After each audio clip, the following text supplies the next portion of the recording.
तो दोस्तों ये थी सम्राट अशोक के जीवन की 7 बातें।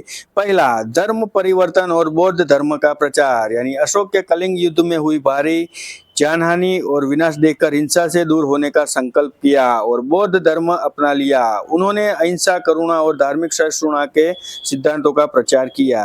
दूसरा, कलिंग युद्ध अशोक के शासनकाल की सबसे महत्वपूर्ण घटना कलिंग युद्ध थी।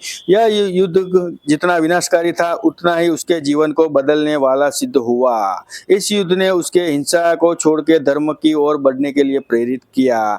तीसरा, धर्म का प्रचार, यानी अशोक ने बौद्ध धर्म के प्रचार प्रसार के लिए धर्म प्रचारकों को देश विदेश भेजा। उनके पुत्र महेंद्र और पुत्री संघमित्रों को बौद्ध धर्म का प्रचार श्रीलंका तक किया। चौथा, अशोक के शिलालेख और अभिलेख। अशोक ने अपने विचार को आदेश, शिलालेख और स्तंभों पर खुदवाए। इन अभिलेखों में मानवता, नैतिकता, धार्मिक सहिष्णुता और अहिंसा का संदेश दिया गया है। ये शिलालेख भारत, नेपाल, पाकिस्तान और अफगानिस्तान के विभिन्न हिस्सों में पाए गए थे। पांचवा, अशोक स्तंभ। अशोक के समय बनाए गए स्तंभ भारतीय कला और वास्तुकला के कुछ उदाहरण थे। सारनाथ का अशोक स्तंभ जिसमें 4 शेरों का सिर है, आज वो भारतीय का प्रतीक है। छठा, शासन की नीति, यानी अशोक ने अपने राज्य में धर्म आधारित शासन की स्थापना की।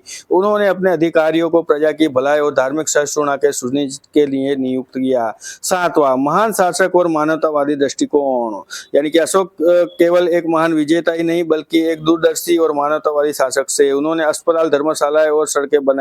जनता की भलाई और सुख शांति का मुख्य उद्देश्य था। तो ये थी सम्राट अशोक की 7 बातें, उनके जीवन की महत्वपूर्ण बातें। अगर ऐसी जानकारी आप जानना चाहते हो तो हमारे चैनल को सब्सक्राइबर करना ना भूले और शेयर और लाइक जरूर कीजिए। नमस्कार।